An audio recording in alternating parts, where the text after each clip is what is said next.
Hi everyone, this is Erin. I know it says Lydia, but this is Erin. We are at 2:59 right now, so we'll probably wait another 2 or 3 minutes before beginning the webinar. If you have any questions, everybody is currently in listen only mode, so you're more than welcome to use the question and answer function or anything like that if you want to reach out to me.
Alrighty, good afternoon, everyone. Welcome to the February 2020 Teaching and Learning for Student Success monthly webinar.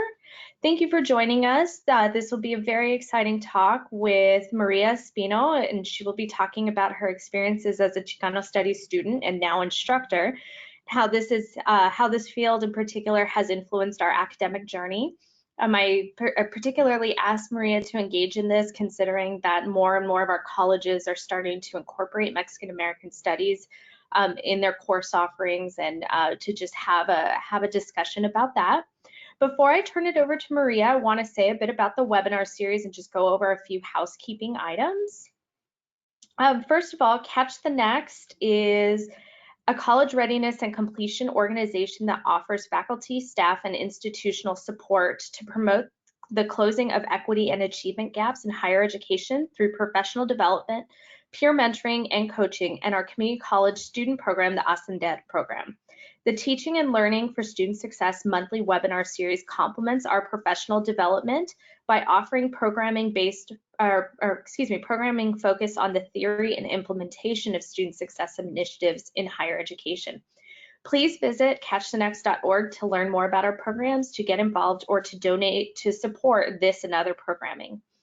Now, for those of you who are new to the webinar experience and for those who need a reminder, please note that all attendees do come to the webinar muted.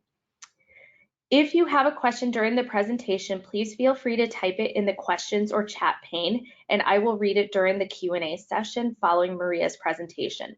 Then during the Q&A, you may type in your question, or if you have microphone or telephone audio access, you can use the hand raise feature, and I will unmute you so that you can speak to us directly.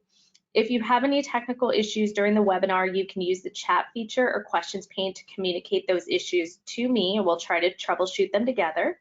You can also email me at erin, erin.doran, DORAN, at catchthenext.org, and I will try to help that you have a smooth webinar experience. Finally, if this is a topic that you'd like to continue discussing, Please connect with us on social media. You'll see our Twitter and Facebook pages there at the bottom of the screen. And if something catches your eye or you just want to continue the conversation, there's a hashtag there, the hashtag TLFSS A couple of announcements that I'd like to make. First, whoops. Oh, there's a hand raise feature. Sorry about that. Okay, as far as announcements, first, CashNext is in the process of developing a call for papers for our next issue of the Journal of Pedagogy and Ideas. And this is something we hope that everyone on the call will consider submitting for. Before we all get scared of research or academic writing or anything like that, please know that we want this to be a supportive process. And we really want our authors and our readership to reflect the wonderful familia that we have of teachers, administrators, researchers, and overall people who are passionate and committed to the success of our students. Also, if you are from a college that has not attended one of our teaching institutes before, we hope that you will consider joining our efforts. You can begin the conversation by reaching out to our CEO, Dr. Maria Martha Chavez, or by registering for one of our institutes that will be held at McAllen at the end of March. There's also information about these efforts and our Next Ed, which are our customized college coaching services. You can find that information on our website by clicking the tab Our Programs. Also, for our participating colleges, if you have any mid-semester news or events that you'd like highlighted in our newsletter, please send those to Deborah Macbeth. And then finally, there will not be a March webinar, so we will see you again on April the 16th when we will be celebrating National Poetry Month with Irene Lara Silva. And now it's my great pleasure to announce our speaker for today, my colleague Maria Espino. Maria is a doctoral student at Iowa State University. She has an undergraduate degree from the University of Wisconsin-Madison in community and nonprofit leadership, as well as women and gender studies.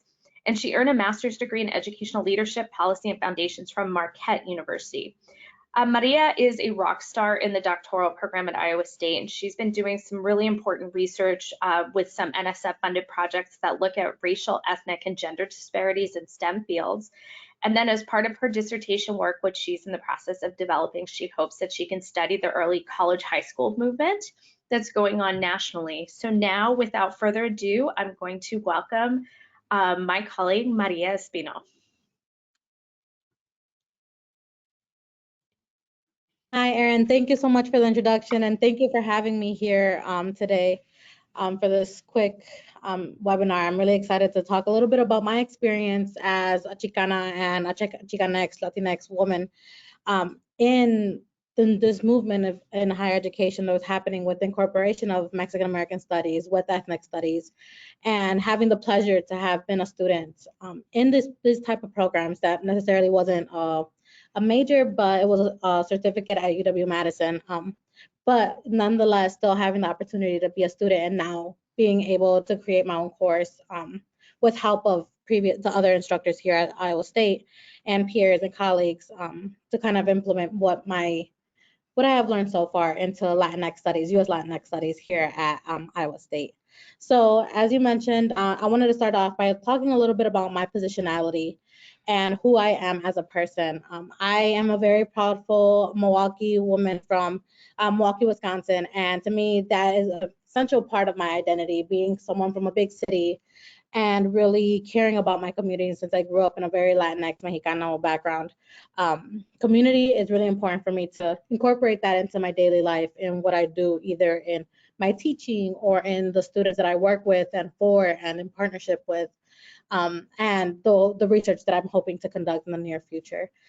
As Dr. Dorn has mentioned, I am an alumni from UW-Madison, where I did my undergraduate work in nonprofit leadership and gender and women studies that really affects the way I contribute and have created this, or the way I instruct this course of Intro to U.S. Latinx Studies here at Iowa State.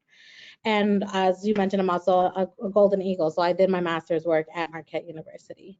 But with that experience, not only are those really important identities that I've been able to have most of my education in the state of Wisconsin, where I'm from, I find it really important to also pay tribute to a pre-college program primarily two pre-college program and like the McNair program that have really pretty much set forth the ability to be able to do the research, know the knowledge that I have today for this topic. So for example, like my pre-college program, I was in the pre-college enrichment program for the learning excellence, otherwise known as the People program at the University of Wisconsin-Madison. And that program to me is essential to really opening my eyes and getting me exposed to, at the time it was called the Chicano Latino Studies Certificate at the University of Wisconsin-Madison. I'm UW-Madison, we don't really have minors, they're called certificates. So for me, it's very similar to a minor where you have to take about 12 to 15 credits of that coursework, and that goes towards your minor or certificate. And that, to me, through people, I was able to meet the faculty, the staff, the students who were involved in the Chicano Latino Studies department. And that's the shirt up in the right corner shows a little bit. That's kind of the shirt that we wore. We are very prideful when we finally get accepted to UW-Madison. We are a college scholar at that point. And if it wasn't for that program, I would have never really known about Chicano Latino Studies or any of the faculty, staff, students that have been leaders and advocates for that program at UW-Madison.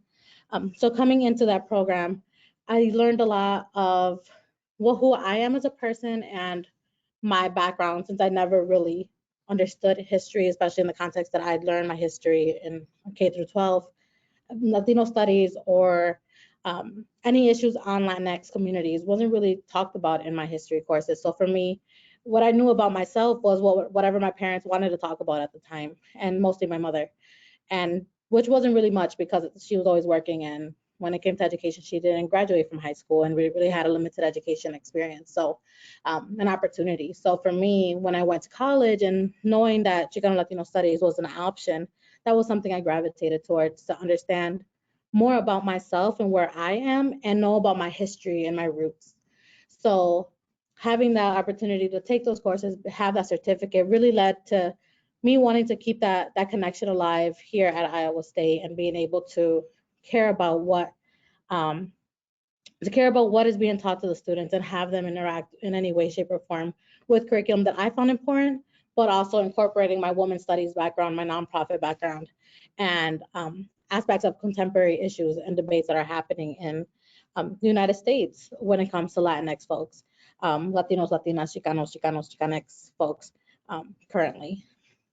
So one of the main texts that I currently use is the text that I also used when I was an undergraduate student in UW-Madison. So that text is this Harvest of Empire.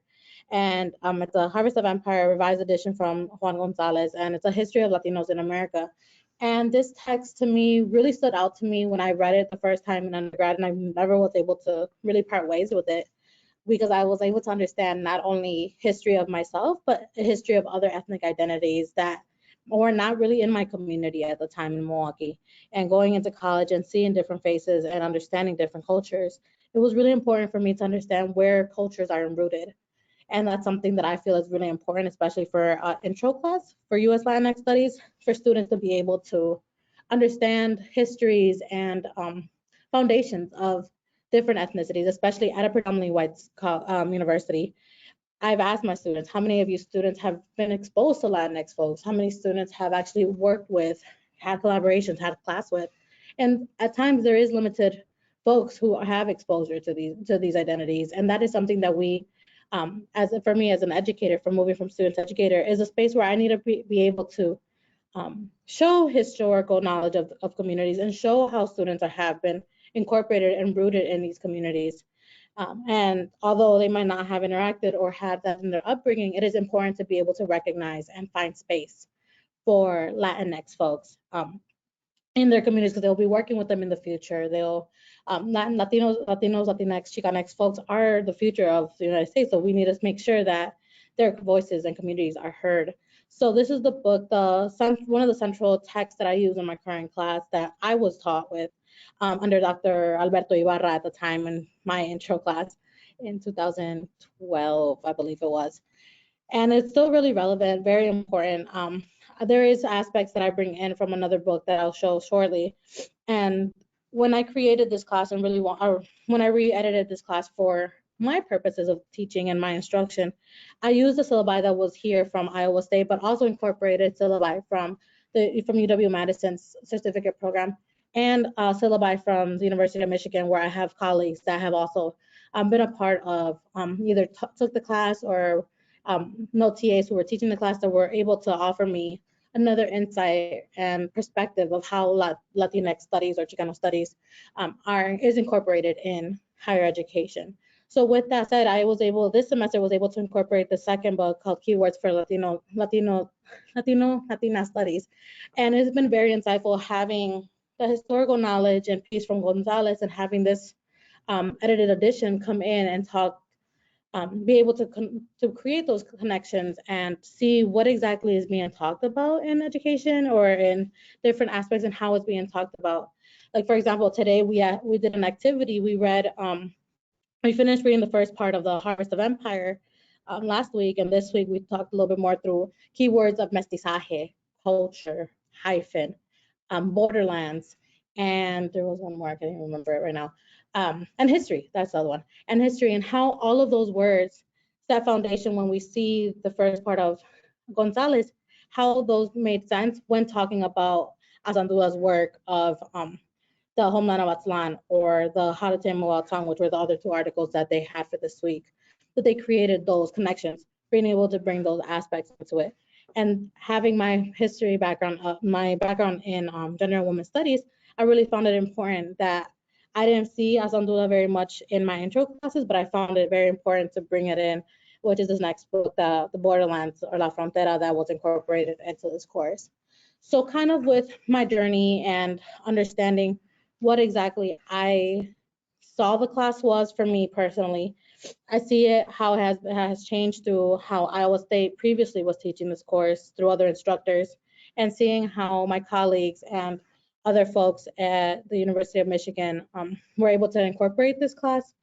I really wanted to grab a larger aspect of what has been seen, what hasn't been seen, and using my personal experience as a Latina student in Chicano Latino studies, what really was important for me to grapple with, to understand. So not only do we do these readings in class, I do focus heavily on discussion and group work and trying to understand students. Like today, when we talked about these words and we had a Kahoot, we eventually everyone was to themselves and they did a drawing activity. So we had students understand what exactly does, when you hear the word borderlands, what do you see? A minute and a half, draw, write words, whatever you needed to on a sheet of paper to be able to encompass that. And then we had a larger discussion after we went through the 5 words of the keywords that we read for today, what exactly that looked like, and understanding that. And then we had a free write activity to be able to articulate what are commonalities and differences. What exactly did we see from these three sections of the book, like through Gonzalez, through keywords, through borderlands? What exactly did that resonate with the student? And understanding their positionality and exactly what they saw through it. So for me, through reflection, through doing these other more involved and academically engaging aspects through drawing and reflecting and doing the Kahoot, I was able to kind of change the way the syllabi worked and the way I saw myself as a student be engaged through understanding these topics, but also seeing how students are interpreting and understanding them. Part of the section that I found really important and that I think is still very central to the way I teach is giving students the space to not only reflect with themselves, but also provide space if they need someone to talk to their peers or talk to me through that journey. Like today after class, I had a few students come up to me that they weren't able to really share out their information that they wanted to write down because of vulnerable identities that they had, whether it was their mixed status families or having abilities to relate to other students in the class due to being at a predominantly white institution, and what that looks like for students. So that's something that was really crucial for me. And being a Latina in front of their classroom, some of the students have, and my previous semester as well, have talked to me about how it's impactful to be a person of color, especially a woman of color, a Mexicana woman, teaching a course like this for them, which I felt very resonated with me because eventually throughout my UW my career at UW Madison, I had Dr. Tess Arenas who also had, I also participated in data collection for the Somos Latina project that currently, I believe the book currently came out. And that was very impactful for me to be able to see someone that has similar identities to myself in the classroom, which really navigates and pushes what I believe in and why I want to do what I do, which is be in the classroom with students and to do research on different identities and marginalizations and how to combat and create a more inclusive environment and in any given situation, especially in higher education. So yeah, that's a little bit about me and a little bit about the current course that I'm doing and my background. Other aspects that I think that were relevant to kind of touch on is seeing the difference. Like for me, being a student, I was one of those students who felt very vulnerable in a Latinx studies course because I was one of few or the ones that were sitting in the back because I didn't feel that I wanted to talk too much about history that I didn't really know a lot about. I remember very vividly being in my intro class and seeing Harvest of Loneliness for the first time and going back and talking to my parents about it, or my mom about it. And she's like, yeah, your grandfather was a bracero. And I was like, why were we never talking about these things? Because it's a sad moment of history. Like there's something sad that happened to us. Like they were never around. So why would you want to know about that? And for me, as someone who was born in the United States and has the privilege of being a U.S. citizen, understanding that there are aspects of communities and backgrounds that aren't really talked about. And thankfully, through Gonzalez, I was able to understand and see in Harvest of Loneliness what exactly the Bracero program did and does and related to an actual experience my family and my history has that I would have never known if it wasn't for having that class and having that topic talked about in my course, which I thought was very powerful for me at that time. And that's something similar that I would like to continue and incorporate in courses, even if it is uncomfortable for some of my students. And thinking about like curriculum and aspects of like the actual creation of the class, it is a semester-long course, and thinking about how do I separate the semester to be able to incorporate not only the topics that are necessary for the class, but also understand how these aspects are shaping the students' journey.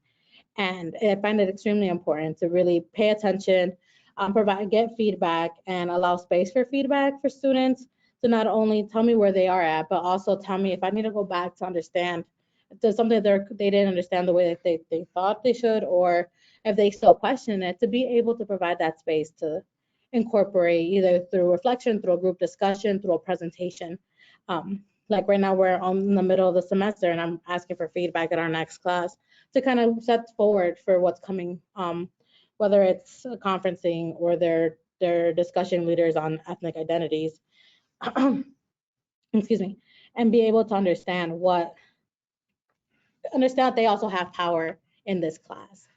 So overall, thinking about ethnic studies, because this class does solidify and fulfill the U.S. diversity credit that is required for the university, I think it's also important to not only view this class as with my experience and just viewing it as an intro to Latinx, U.S. Latinx studies, it's also important to see it as the shift and power move that is happening nationally through ethnic studies, whether it's through adopting and incorporating different departments and programs into the universities, but also seeing how ethnic studies is becoming an umbrella, and some programs are actually all blending together and becoming ethnic studies due to budget cuts and all of that. So paying attention to how things are gained through ethnic studies, but also taken away when you have to blend and collapse programs in some areas.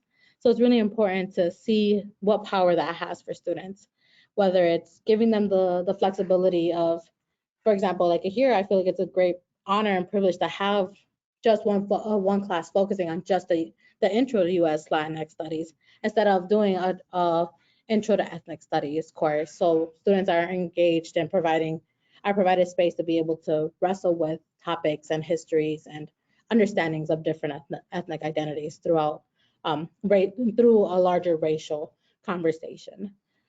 Yeah, I think that's a little bit of what I have. I'm not sure Dr. Dorn, we want to open up for questions or space. I wanted to provide a lot more area for questions, so I can bounce back and have any feedback that is available and providing space. Sure, absolutely. Thank you. Thank you very much. I mean, I think that something that comes to mind for me is that we have community college partners in Texas who serve a large proportion of Latino students, but they also serve an array of different racial, ethnic categories, genders, and things like that. And then we also have partners who are teaching math courses or student success courses and things like that. So for some of what you talked about, do you have any suggestions or strategies for how this type of teaching might be incorporated across disciplines? Yeah, I guess from what I would see, so before going into nonprofit and women's studies work, I was a civil engineer major at one point in a very long time ago. And I never saw courses like this in there, which I think speaks a lot to a reason why I got out of engineering, to be honest. And I guess cross-disciplinary, like I never really saw this incorporated in classes, but when it comes to like community college, which is one of my larger passions, is community college work. I see it really important with general requirements or being able to have students be provided an avenue to understand and see aspects that they don't see themselves in everyday context. I know the other colleagues here at Iowa State, we talk about it, how these issues can be brought up in math education, in different aspects of historical or sciences. And it's just understanding different perspectives and really incorporating scholars or innovators in those fields who are of who are impactful of certain histories and certain narratives that they carry, that I find really important to kind of incorporate, if that makes sense. Yeah, absolutely. I have one question in the Q&A thing that I'll read out, but I did just want to highlight for folks that if you have any questions, you can use the hand raise function, or you can just type in questions. So this one is from Dr. Chavez. She has asked, what arguments would you give someone to defend Latinx studies versus more general ethnic studies? So I guess so similarly when I was an undergrad, there was a push to blend our different ethnic identities that we had for our certificates into one ethnic studies. The larger pushback that we had as students at that time, for keeping and creating and having that space of Latinx studies or Chicano Latino studies at the time, was that we needed the population of students and what the students were learning was very crucial to the inhabitation of where UW is. For example, having Native American studies, having Asian American studies, having Chicano Latino studies were all very important to the dynamic of the state and the way the state was blended up when it comes to like major cities. Like for example, in Milwaukee, we were able to show that students do come from these different areas, and it is really important to see themselves represented in the studies, and then recruiting students and having students. We were a large push for the voice of it, and being able to show that having these different ethnic identity groups was really important to the students themselves, but also to the development of wanting to push for a department instead of just a certificate that isn't even considered a major.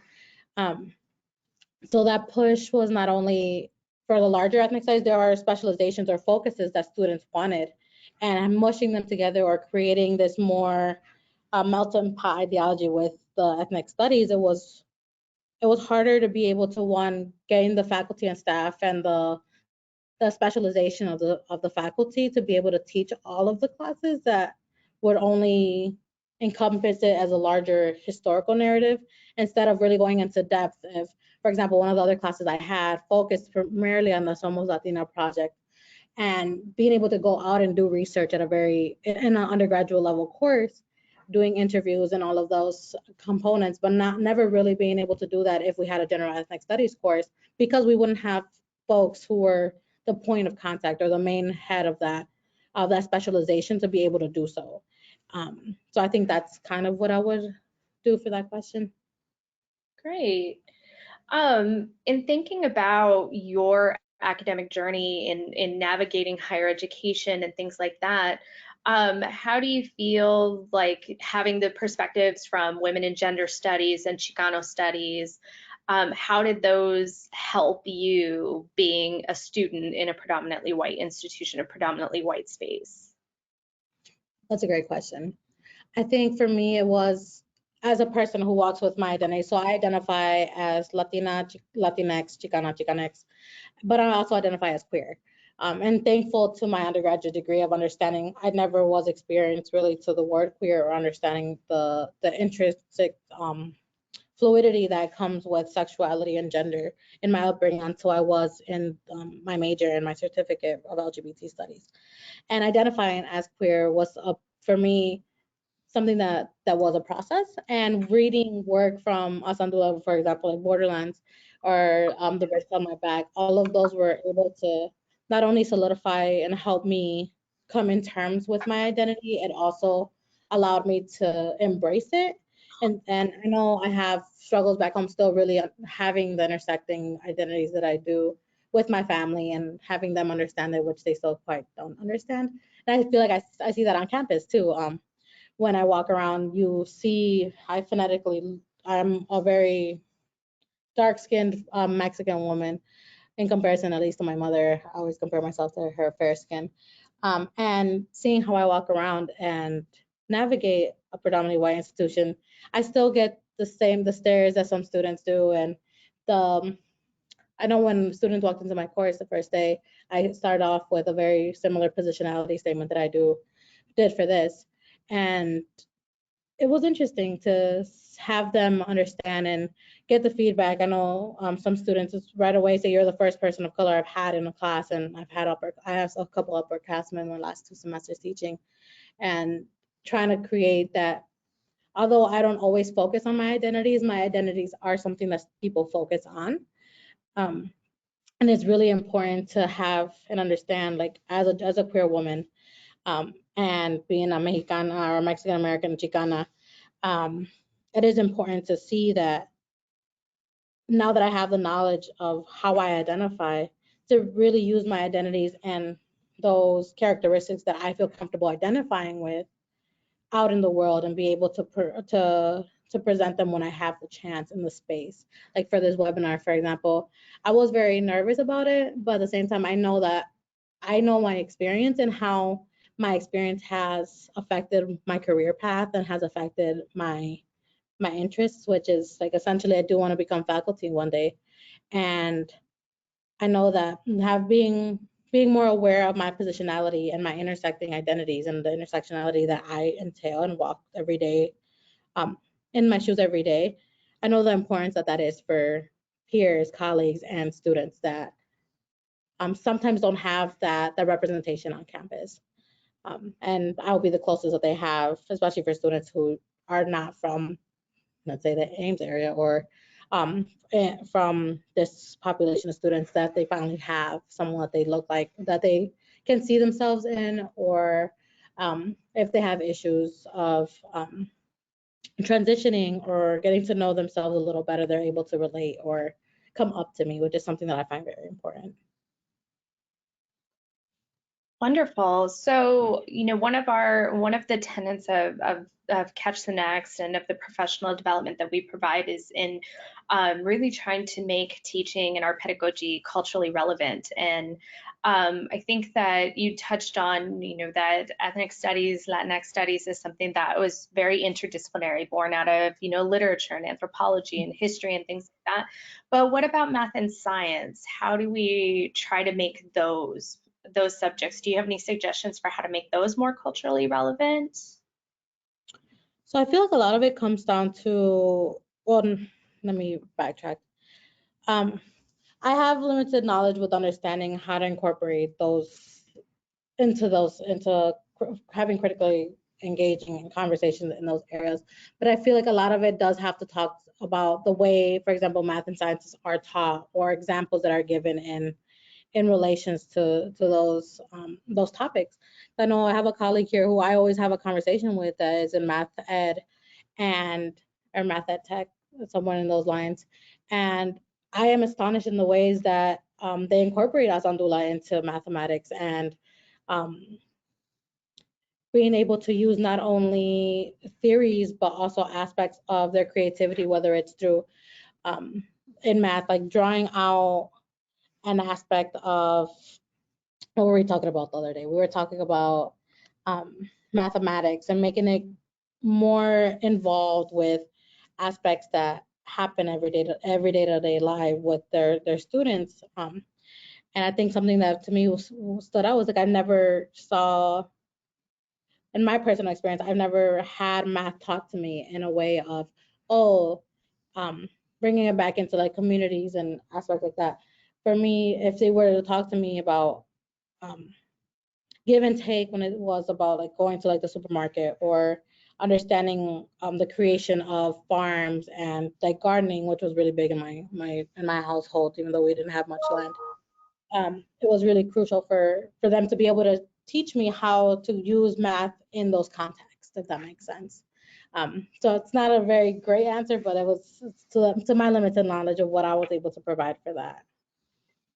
That's great. I like the specificity. That's awesome.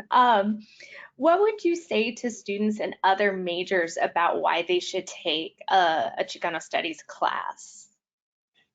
That is a great question. I actually had a couple conversations about that the last 2 semesters about two students who were pushing back about being in this course but having limited options about their U.S. diversity class. And the way I responded to those questions were, how my first question, like I answered the question with the question, like what interests you in enrolling in this class in the first place? They're like, oh, it's to fulfill the U.S. diversity credit. I'm like, okay, well, now that you have the syllabus and see that these are certain readings and we go over certain topics, and seeing me as your instructor, how do you feel about going through these topics? Have you ever talked about these topics? Most of the response were, I've never even really understood or had anything other than the Mexican American War, how we got land, and now in the media seeing how Puerto Rico has been hit with hurricanes and that. So those were kind of some of the generic questions, pretty much answered, summed up. And I'm like, okay, so what do we know historically about these topics, or what, since my class is an intro class, for example, like what do we know about these ethnic identities, and how have you been heard about them? How have you understood them? Have you interacted with them, folks from these identities? Like, oh yeah, my friend, the typical, my friend is this answer. And then we kind of we had a conversation a little bit deeper after class, and like, okay, so these are folks that you've interacted with. Do you know anything about their backgrounds, understanding it? They're like, no, but it's something that I was curious about. Like, well, this class is pretty much what we're doing is kind of talking about the history of Latinos in America and really seeing where folks are coming from, how they've gone to the United States, and really seeing how major aspects of race, identity, sexuality are all incorporated into media, into everyday life, whether it's interacting with students in this classroom, if it's interacting with coworkers in the near future, like being able to at least have a foundation of understanding what struggles and um, oppressive natures communities have had, and ways that these communities have continued to be oppressed and are trying to be liberated, and understanding the historical context in which civil rights happened, in which understanding what literature, what lived experiences pretty much Latinx folks have developed and continue to develop. And I always relate that to current events, things that are happening, whether it's through things that are happening on the physical border, things that are happening within individuals and themselves, understanding whether they're excuse me, multiracial folks, if they have either multi-status families, exactly how those aspects all affect people that, and those people may be in this classroom right now. And being more upfront with students of understanding that this is a class that fulfills that U.S. diversity credit, but this is also someone's livelihood and someone's ethnic identity, and these are issues that students who are walking around this campus, those historical footsteps. And I'm very into like philosophy. I could get a little bit philosophical when it comes to like understanding those things.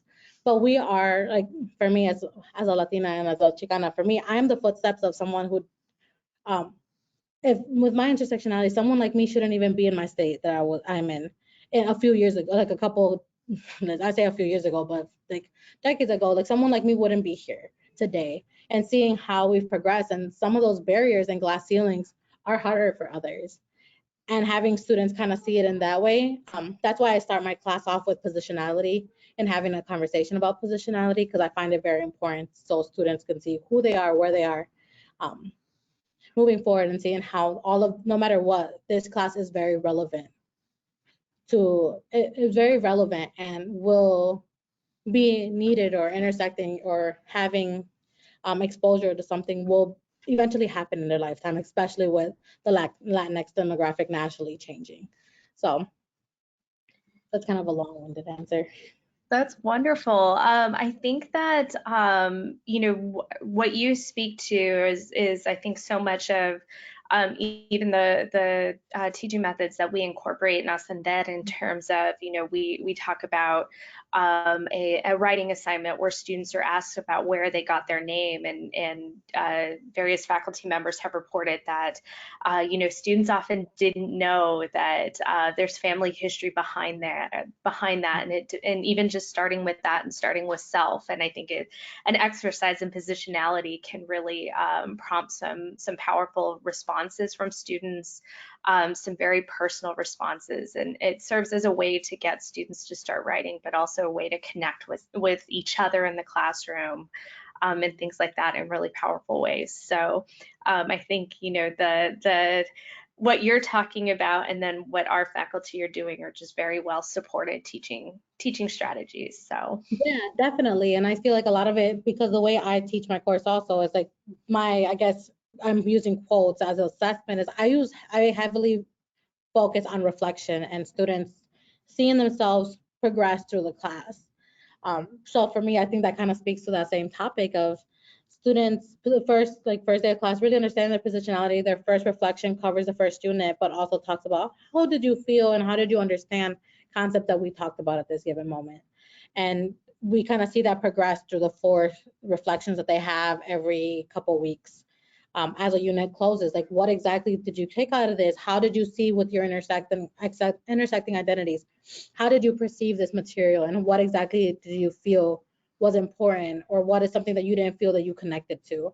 Which I feel like is really one for me is feedback and understanding how to navigate the rest of the next section, but also for students themselves to dig a little deeper in analyzing the material that they've read, but also the material that was given by other students and the knowledge that was given by their peers, to grab that knowledge and really reflect within themselves of how this class or Latinx studies in general is affecting them and their positionality, especially being at a predominantly white institution. great, that's wonderful. So I think we are there are no more questions that I see.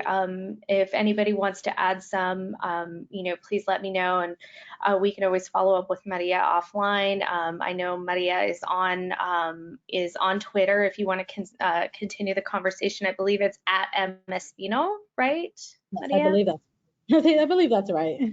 Okay, wonderful. And if you have any thoughts or anything like that, please feel free to use our hashtag TFLSS chat. Other than that, I would just really like to thank Maria for sharing her experiences with us, her vulnerabilities, and just her suggestions for very good teaching strategies. And then just to reiterate, we will not be having a March webinar, so I hope everybody has a restful and safe spring break. Also, just remember to expect a call for papers for the Journal of Idea and Pedagogies. Hopefully some of the webinars have gotten some intellectual juices flowing in terms of something that you might write about, things that are going on in your classroom, or just wisdom that you can share amongst the Catch the Next Familia. But other than that, I will look forward to seeing everybody on April the 16th. And thank you, Maria, once again for sharing with us. Well, definitely. Thank you for having me. Definitely. Thank you for having me. I really appreciate it. Thank you. Okay, everybody, have a great rest of your Thursday and of your week. And we will look forward to seeing you all soon.